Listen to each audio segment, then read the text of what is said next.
in 3 or 4 years, the promise from the president, they'll have a prosperous economy. Yeah. How do you help them through?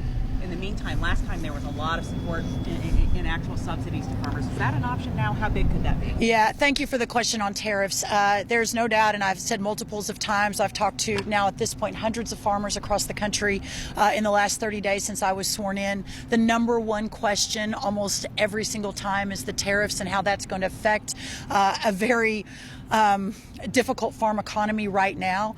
And my answer is this. The first is that the president is very focused on realigning the American economy to better serve all Americans. Second, the farmers understood when they supported President Trump. He's always talked about tariffs, whether it was 2015, 2016, 2019, 2020, and again, 2023 and 2024.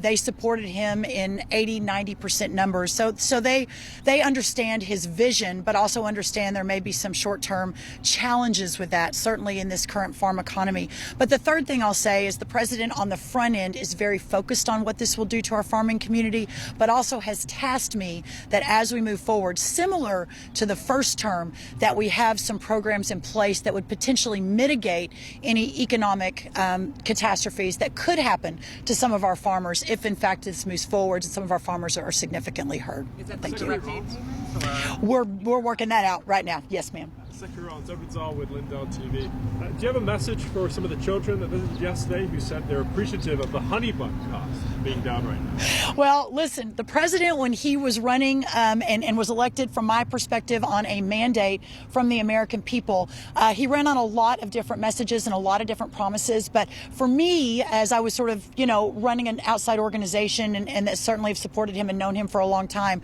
the two key issues I think he focused on that really resonated with Americans was first, securing the border, and second, bringing down the cost of food. And so all of the children that were here yesterday, it was an amazing education event, but also these families who under Joe Biden have been struggling to put food on the table.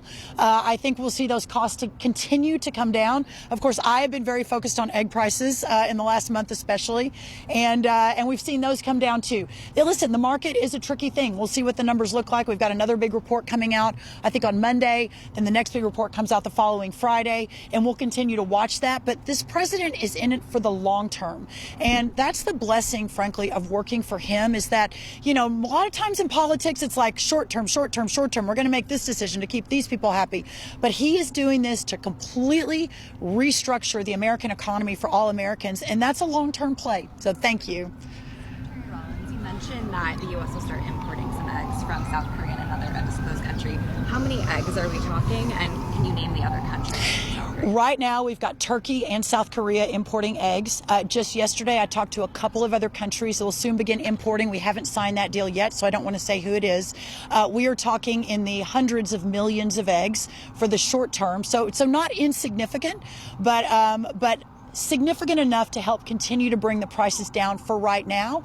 And then when our chicken populations are repopulated and we've got a full egg laying industry going again, hopefully in a couple of months, we then shift back to our internal egg layers and moving those eggs out onto the shelf. What's the status of bird flu and its impact on chickens' ability? Well, the good news is part of the 5-point plan we laid out about a month ago. The most important thing to control the bird flu, the avian flu epidemic that has been raging through our egg layers for almost 2 years now. This really started about 2 years ago.